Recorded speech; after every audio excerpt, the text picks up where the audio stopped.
السلام عليكم. السلام ورحمة الله. بعد اذنك يا حاج، عايز استريح شويه بس. اقعد يابا، اقعد. ايوه يا بنتي، راح الدرس دلوقتي؟ طب يا بنتي فلوس الدرس.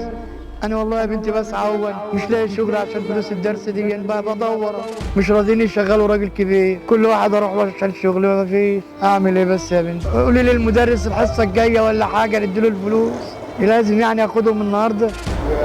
ماشي يا بنتي ماشي، انا اشوفها يا بنتي، مع السلامه. في ايه يابا؟ بنتي يا حاج مالك؟ راح الدرس وعايزه فلوس الدرس، وانا عمال الف على الشغل مش لاقي. كام فلوسك يابا؟ يعني يا حاج 200 جنيه بس 200 جنيه؟ نعمل ايه؟ اديني بدور على شغل عشان بتتعالج يا حاج؟ ايوه يا حاج ان شاء الله.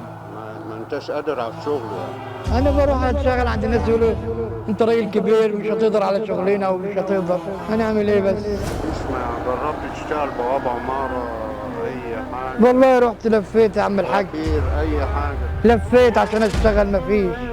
بتتعالج من ايه يابا؟ البيت من قلبي يا عم الحاج، بتعالج من القلب. وبنتك يعني درس ثانويه عامه. 200 جنيه. كتر خيرك يا عم الحاج. يا عم انت شقاوي زينا. انا عينهم يا عم انت شقاوي زينا. عينهم للعيش يابا. كنت على باب الله زي يا عم. يابا لا لا. انت على باب الله زينا يا عم الحاج. تتدبر، ربك يمشيها يابا. ينفع كده يعني؟ لا اله الا ما الله. تزعلش نفسك. لا اله الا الله.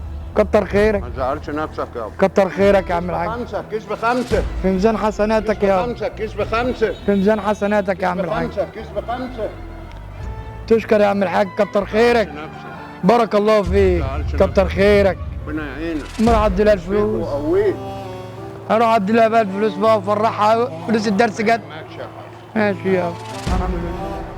السلام عليكم يا عم الحاج. السلام ورحمة الله وبركاته. عامل ايه؟ الحمد لله. كان في راجل من شويه جالك كده، كان قاعد معاك، كان محتاج ايه؟ والله الراجل ده تعبان وبيتعالج ومش قادر على أي عمل، وليد بنته محتاجة 200 جنيه وعمالة تشكي له.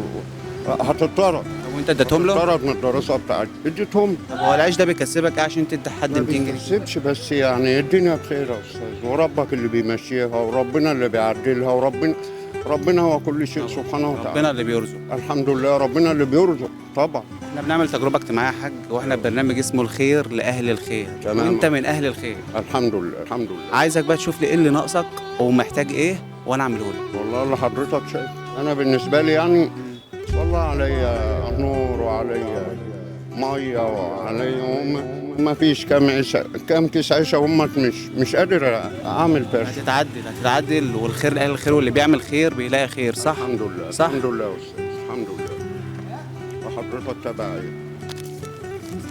دي هديه بسيطه من البرنامج، يا ريت تقبلها مني هديه مش اي حاجه تانية والله. اتفضل كده. فعلا الحسنه باضعاف. انت عملت خير فلقيت خير. فعلا الخير لاهل الخير.